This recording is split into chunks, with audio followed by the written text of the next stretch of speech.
ॐ नमो भगवते वासुदेवाय। ॐ नमो भगवते वासुदेवाय। ॐ नमो भगवते वासुदेवाय। नारायणं नमस्कृत्यं नरं चैव नरोत्तमं देवीं सरस्वतीं व्यासं ततो जायमुदीरये। नष्टप्रायेषु अभद्रेषु नित्यं भागवत सेवया भगवतीरुत्तमश्लोके भक्तिर्भवति नैष्ठिके। कृष्णाय वासुदेवाय देवकीनन्दनाय च नन्दगोपकुमाराय गोविन्दाय नमो नमः। ॐ अज्ञानतिमिरान्धस्य ज्ञानाञ्जनशलाकया चक्षुरुन्मिलितं येन तस्मै श्रीगुरवे नमः। श्रीचैतन्यमनोभीष्टं स्थापितं येन भूतले स्वयं रूपा कदा मह्यं ददाति स्वपदान्तिकं।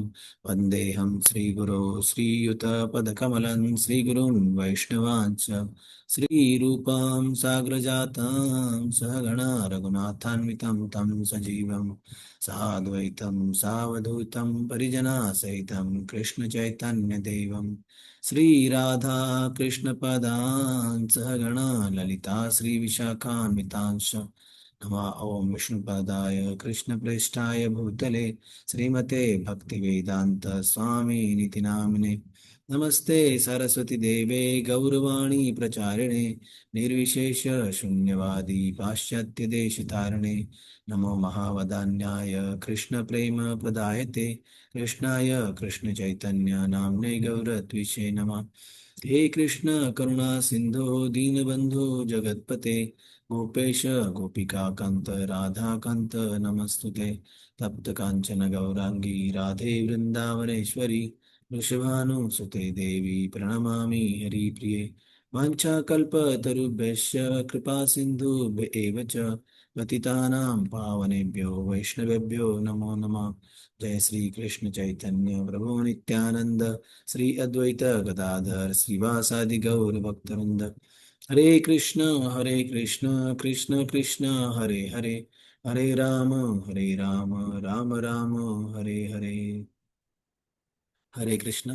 So we are reading from Srimad Bhagavatam, Canto 4, chapter number 20, Lord Vishnu's appearance in the sacrificial arena of Maharaj Prithu by A.C. Bhaktivedanta Swami Srila Prabhupada ki Jai. So actually, Prabhuji is in Govardhan Eco village today and tomorrow also. Maybe tomorrow he'll coming back. But today he is there where range is very low. Range tower is very low. So we will continue with the 4.20.11, I think. Yes. उदासीनम् इव अध्यक्षं द्रव्यज्ञान क्रियात्मनां कुतस्थम् इमम् आत्मानं यो वेदाप्नोति शोभनम्. Yes, translation.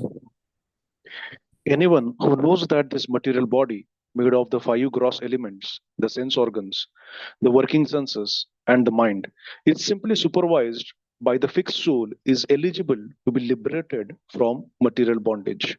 Purport. This verse describes how one can become liberated from material bondage. The first point is that one must know that the soul is different from his body. The soul is called Dehi, or one who possesses the body, and the material body is called Deha, or the embodiment of the soul. The body is changing at every moment, but the soul is fixed. Therefore, the soul is called Kutastham. The change of body is enacted by the reactions of the three modes of nature. One who has understood the fixed position of the soul should not be disturbed by the incoming and outgoing interactions of the modes of material nature in the form of happiness and distress. In Bhagavad Gita, also, Lord Krishna recommends that since happiness and distress come and go due to the interactions of the modes of nature on the body, one should not be disturbed by such external moments. Even though one is sometimes absorbed in such external moments, he has to learn to tolerate them. The living entity should be always indifferent to the actions and reactions of the external body. Lord Krishna says in Bhagavad Gita that the body made of the gross Physical elements, earth, water, fire, air, and sky, and the subtle elements, mind, intelligence, and ego, it's completely different from the soul proper. One should therefore not be disturbed by the action and reaction of these eight gross and subtle material elements. The practical process to attain this stage of indifference is to execute devotional service. Only one who constantly engages in devotional service 24 hours a day can be indifferent to the action and reaction of the external body. When a man is absorbed in a particular thought, he does not hear or see any external activities, even though they are enacted in his presence. Similarly, those who are fully absorbed in devotional service do not care what is going on with the external body. That status is called samadhi. One who is actually situated in samadhi is understood to be a first class yogi. Hare Krishna. Yes. So here, anyone who knows that this material body made up of the five gross elements, the sense organs, the working senses, and the mind is simply supervised by the fixed soul, is eligible to liberate from this material bondage. So in purport, Srila Prabhupada is explaining that who is a first class yogi and who is liberating this body. How can we liberate this body from the material bondage? The first point is that one must know that the soul is different from this body, because soul is called as a dehi and body is called as a deha. So, and it is given, the body is always constantly changing every moment. Like in Bhagavad Gita, second chapter, 13th verse, it is told that by Lord, Dehinosmin yatha dehe kaumaram yauvanam jara tatha dehantara praptir dhiras tatrana muhyati. Like as the embodied soul continuously passes in this body from boyhood to youth to old age, the soul similarly passes into another body at death, and a sober person is not bewildered by such a change. So we should not be bewildered by such change of the bodies changing every moment. But the soul is a fixed, therefore soul is called as a kutastham. And change of the body is enacted by the reactions of three modes of nature. So all the different actions and reactions are because of the three modes of nature. But we have to understood that the soul's position is fixed in this body, and we should not be disturbed by incoming and outgoing interactions of these material modes of nature, happiness and distress. Like in the next verse, Bhagavad Gita chapter 2, verse number 14. Lord tells, Matra sparshastu konteya shitoshna sukha dukkada agma paino anitya stanstitikshasu bharata. Like, O son of Kunti, the non-permanent appearance of the happiness and distress and their disappearance in due course are like the appearance and disappearance of winter and summer seasons. They arise from sense perception, O son of Bharata, and one must learn to tolerate them without being disturbed. So one should not be disturbed by such a different changes or different interactions with the modes of material nature. But we have to focus on the activities of the soul.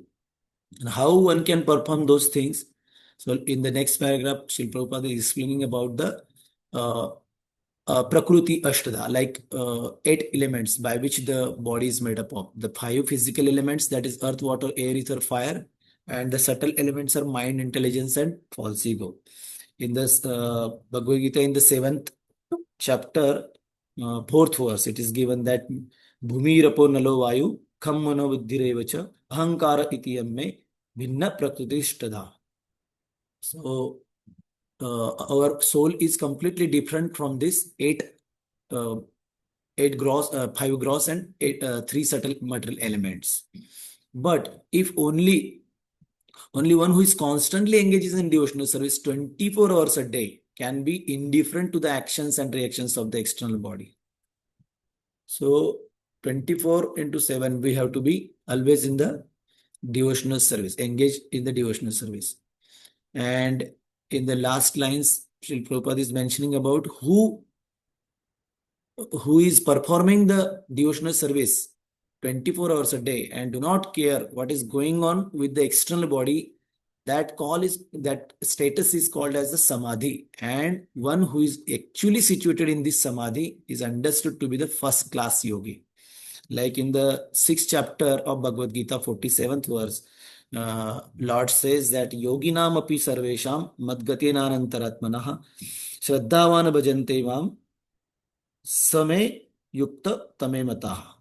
The one with great faith who always abides in me, thinks of me within himself, and, and renders transcendental service to me. He is the most intimately united with me in yoga and is the highest yogi of all. This is Lord's opinion. So that devotee is called as the first class yogi, who is situated in the samadhi. So we will see the next verse, text 12. भिन्नस्य लिंगस्य गुणप्रवाहो भिन्नस्य लिंगस्य गुणप्रवाहो द्रव्यक्रियाकारकचेतनात्मनः दृष्टासु संपस्तु विपत्सु सूरयो न विक्रियन्ते मयि बद्धसौहृदः. Yes, translation. Anybody can read it. Lord Vishnu told King Prithu, my dear king, constant change of this material world is due to interaction with the rewards of material nature. The five elements which encourage the demigods to control the senses as well as the mind, which is agitated by the spirit soul. All these taken together comprise body. Since the spirit soul is completely different from the combination of gross and subtle material elements, my devotee, who is connected with me in intense friendship and affection, being completely in knowledge, is never agitated by material happiness and mixture. For both, the question may be raised that if the living entity has to act as the superintendent of the activities of the bodily combination, then how can he be indifferent to the activities of the body? The answer is given here. These activities are completely different from activities of the soul of the living entities. A good example can be given in this connection.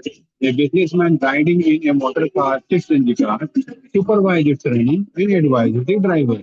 He knows how much gasoline is used up, and he knows everything about the car, but still he is apart from the car and is more concerned with his business.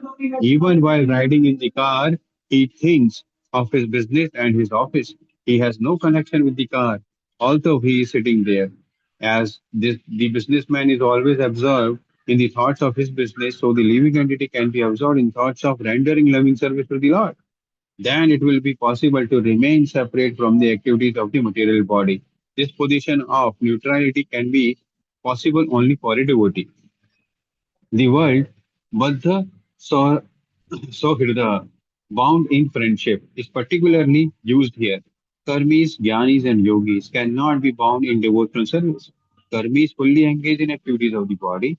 Their aim of life is to give comfort to the body only. Jnanis try to get out of the entanglement by philosophical speculation, but they have no standing in the liberated position because they do not take shelter under the lotus feet of the Lord. They fall down from the exalted position of Brahman realization. Yogis also have a bodily concept of life. They think that they can achieve something spiritual by exercising the body through dharana, asana, pranayam, etc. A devotee's position is always transcendental because of his intimate relationship with the Supreme Personality of Godhead. Therefore, to remain always aloof from the actions and reactions of the body and engage in one's real occupation, namely rendering the service to the Lord, can be possible only for devotees. Yes. So Lord Vishnu told to King Prithu here, my dear king, constant change of this material world is due to the interaction of the three modes of material nature. That is, again, in the previous word, Lord explained like the same thing, five gross elements, the senses, and the demigods who controlling demigods of the senses, as well as the mind, which is agitated by the spirit soul. All this taken together comprise the body. Since the spirit soul is completely different from the combination of gross and subtle elements, my devotee, who is connected with me in intense friendship and affection, being completely in knowledge, is never agitated by the material happiness and distress. In purport, Srila Prabhupada is explaining like living entity has to act as a superintendent of the activities of the bodily combination. Even though, and in such a state, how he can be indifferent to the activities of the body? So it is well explained with the example of a businessman who is riding in his motor car, who sits in the car, who supervises the driving skill of the driver and where he is going. Everything he is supervising, and he knows everything about the how much gasoline or the petrol is there in the car, and he knows everything about his car. But still, he is very aloof or apart he is aloof from his car's consciousness or driving consciousness, but he is completely concerned or is thinking about his business, even though he is riding in the car and he is thinking about his business, his office, and everything. So there is no connection with the car, although he is sitting in the car. That is same example applies to our body also. Even we know our body is made up of these 5 elements, three subtle elements, and all those things, and its interactions with the 3 modes of material nature. Still, if somebody is thinking always about the Lord and rendering the loving devotional service to the Lord, he can be like this businessman, and it is possible. This position is possible only for the devotees. In the next paragraph, Srila Prabhupada is explaining that the three kinds of people, like karmis, gyanis, and yogis, they cannot bound in devotional service, because karmis, the engagement of karmis is related to the activities of the body, because he wants to give the comfort to body only. Gyanis, they are just entangled in the philosophical speculations. So they are not taking the shelter of the Lord, and because of this mentality, they can fall down from their exalted position of Brahman realization. And also yogis are also in the bodily concept of life. They are not rendering the devotional service. They just doing their bodily exercises through dharana, asana, pranayam, like that. Only a devotee's position is transcendental in all these people, karmis, gyanis, and yogis, because devotee is intimately related to the Lord, Supreme Personality of Godhead, and to remain aloof from the actions and reactions of this body, only this is only possible for the devotee, because he is always 24/7 engaged in his real occupation. That is, it is said by the Lord in the Bhagavad Gita, Vyavasayatmikar buddhi eke kuru nandana. So our only duty is to rendering the devotional service of the Lord. So this is possible only by the devotee, and devotee's position is highest in all these people, karmis, gyanis, and yogis. So we will conclude here and continue tomorrow. Srila Prabhupada ki jai. All. Thank you, Prabhupada. Thank you, all of you. Thank you, Prabhupada. Thank you. Thank you, everyone. Thank you, Prabhupada. Thank you, Prabhuji. Hare Krishna. Prabhuji, Yes, Prabhu. so you just mentioned कर्मी. So ते चांगदेव म्हणून होते ना, संत चांगदेव, ते कर्मीमध्ये येऊ शकतात, बरोबर? हो. करेक्ट ना? कारण संत ज्ञानेश्वर हे समाधी घेतले होते, पण तेव्हा संत ज्ञानेश्वर असताना त्यांनी ते वाघावरून येणं वगैरे, and just to show his powers, you know. Yes. So Sant Changdev will fall in to that category, correct? जे तुम्ही सांगत होता. We in our Brahma Madhva Gaudiya Sampradaya, we actually in ISKCON, we know all the santas also, saints from all Maharashtra saints, even all Okay. saints, but Santa Tukaram Maharaj was transcendentally situated, who is continuously rendering the devotional service 24/7. Correct. But Gnaneshwar, we are not blaming to the saints, but if we will categorize karmis, gyanis, and yogis, so it is just what you are saying is true. Correct, no? Yes. Okay. Thank you. Hare Krishna. But more clarification we will take from Mukundan Prabhu tomorrow. You can ask the Okay. same question to him. Okay, Prabhu. Yes, ठीक है. please. Hare Krishna Guruji, thank you thank you so much. जय Thank Shri you. Prabhupada की जय. कृष्ण हरे हरे.